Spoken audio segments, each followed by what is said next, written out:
We were mentioning before the break that stock market investors are still in an enthusiastic mood these days. We have seen all-time highs in North American equities. And to put it all in perspective, we're joined in studio by Bala, CEO and Senior Portfolio Manager at AIP Asset Management. Nice to have you with us.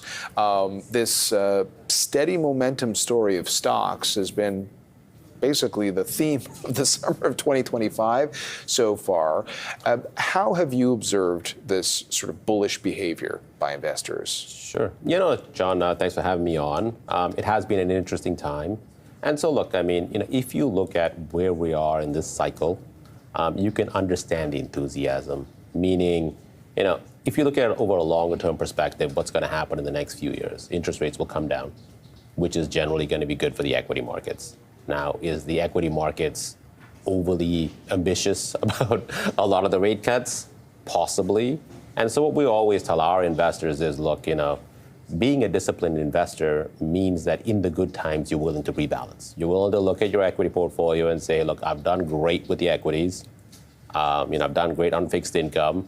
And so, do I want that all sleeve to get rebalanced again, right? Do I want to sell off some of my equities? Do I want to sell off some of my bonds? And do I want to reallocate to maybe non-correlated asset classes? Because at the end of the day, what you want to think about is that portfolio volatility, right? You always want to defend that. And so whether, rebalancing isn't a function of when things go bad, then you run around and say, I want to rebalance my portfolio, right?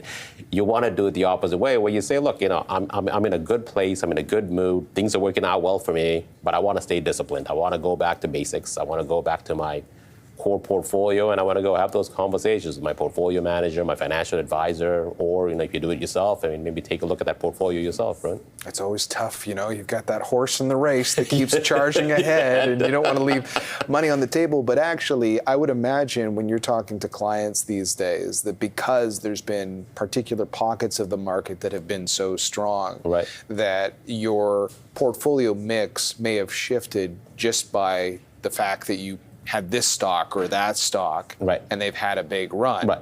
But that opens the door to looking at how your diversification story is playing out. Exactly. And that's a great time to have a conversation with a client too, right? Because they're in a good mood, you're in a good mood, you've done a good job, right? And so the conversation's actually great to say, look, we've done well, right? The portfolio's performed as we had expected or better. But, this is the time to plan for the future, which means not every month is going to be an up month. Markets don't go up in a straight line. And so, we need to start rethinking about, what's that downside protection look like for us. And on that note about non-correlated assets, like just sort of as an example, you owned NVIDIA and then you sold NVIDIA because you had profits from NVIDIA, and then you're interested in buying Shopify instead because that looks like that might sort of still keep you in the tech zone overall. Right. So when you think about trying to have exposure in areas that aren't overlapping, what goes into that? What would be some examples of how that works? I'll give you a good example. Okay. So if you look at your fixed income sleeve of your portfolio, right, you've got your traditional corporate bonds or investment grade bonds, and then you've got your private credit sleeve, right? And those two things are uncorrelated assets because the private credit sleeve is effectively loans. Your bond market is bonds, which are a little bit different, right? Which are less secured, but they're more liquid, right? And so, for example, like one of the things we've done in the fund is, there's, if you look at corporate debt today, that'll like high-end corporate debt will give you kind of 5 to 6%, right? Like really good stuff. Whereas if you look in the private markets, like we just recently made an investment into XAI's private debt. Like they did a debt offering, secured by their data warehouse, the Colossus, and it's backed by Grok, so it's got security on it. And so, it's senior secured debt, we're getting a 12% yield on that, right? But obviously it's not as liquid as the corporate bonds.